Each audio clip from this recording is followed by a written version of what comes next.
Well met, fellow Star Travelers. Welcome back to Moonshadow Fantasy. I am your host, Macarios Moonshadow, aka Maka. This is a shout out to all my FC members and anyone out there who is looking to gear up as fast as humanly possible right after story. So, you plowed through MSQ, you got done with Endwalker, now what? Right? You want to catch up in gear, but you don't know where to start? Start here. Go to Old Charlian, unlock your last 3 dungeons, your Pandaemonium raids, which are just 4 little mini boss fights, and your 24-man raid, Aglaia. We'll go over that later, but this here is your Limbo gear set. It's all 580, and you can get all your pieces to 580 in just a matter of hours or like a day if you farm these things just over and over. You need 4 pieces of the chest to buy a chest. You need 4 pieces of the head. I'm sorry, 2 pieces of the head, 2 pieces of hands. You'll see. So like gear icons will drop, you roll and all that stuff, and you trade them in here at the Razat Han vendor called the Pandaemonium Relic vendor. You also want to make sure you do at least four. You get at least 4 of the weapon pieces, which you can only get 1 of those from the last Pandaemonium guy once a week in order to get your 590 weapon, which you can upgrade, or you could just farm primals with me in Discord. But enough of that. Let's jump into the circles, because this is how you get all your gear to 580, just to quickly catch up and jump in with the rest of us while you're farming your tomes on the side and farming your 24-man raid to try and desperately get that chest piece you want so badly.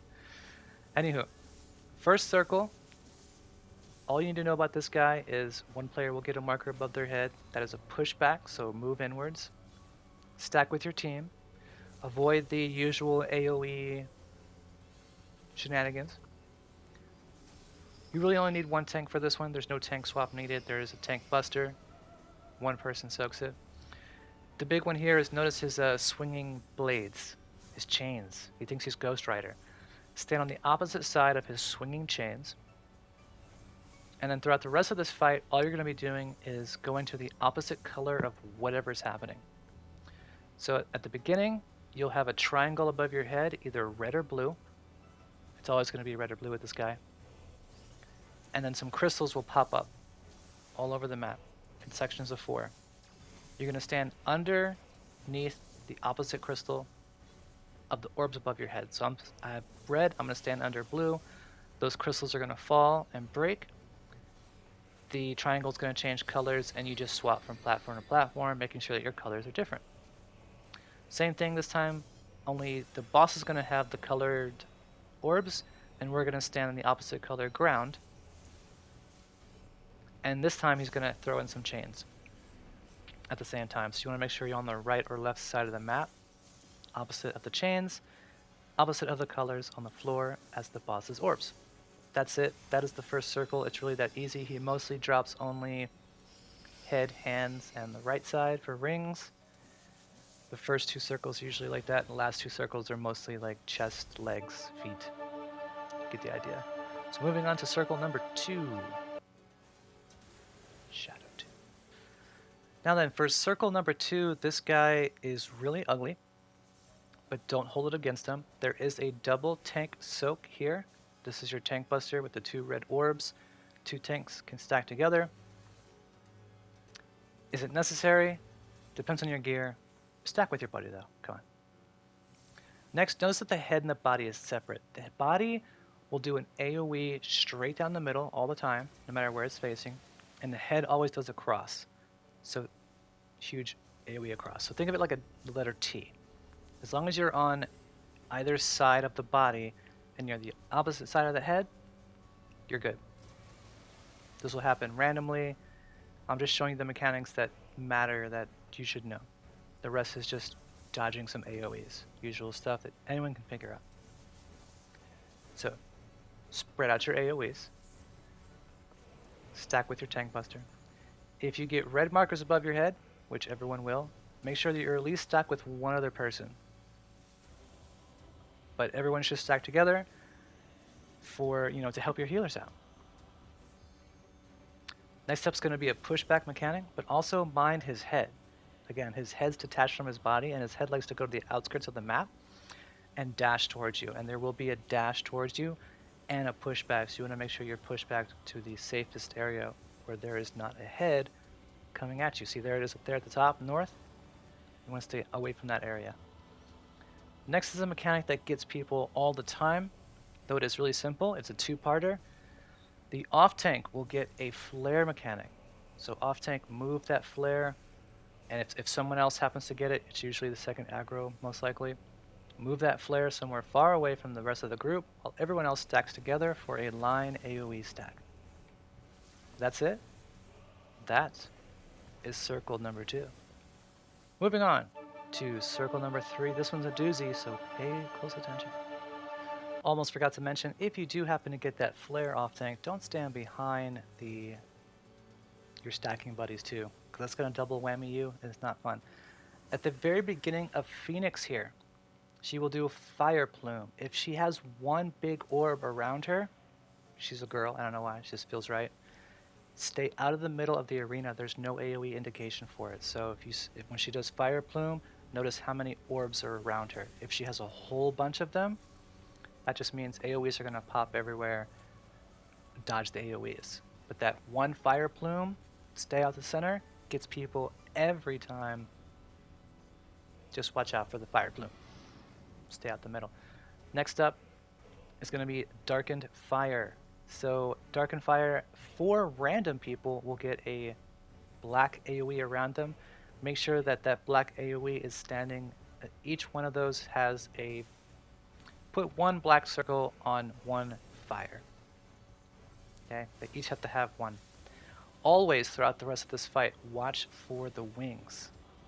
So you're going to be watching the boss's attack bar this whole fight to know what's going on. But always watch the wings. If it says right wing, go to the left. If it says left, go to the right. It's not opposite day or anything. It's just letting you know where she's hitting. Tanks and off tanks. Tanks. Please put on your tank stance for this, because you need to draw the aggro of these little birds and separate their AoEs far apart. The birds will also leave behind an AoE of their own, so make sure you're not standing in the small bird's AoEs. But usually off tank takes the one bird south, main tank takes one bird north, and then the east and west, usually off tank, just move it clockwise. Off tank go west, main tank go east, whatever, is floating your boat during this boss fight. But make sure that these circles are not overlapping each other when they die.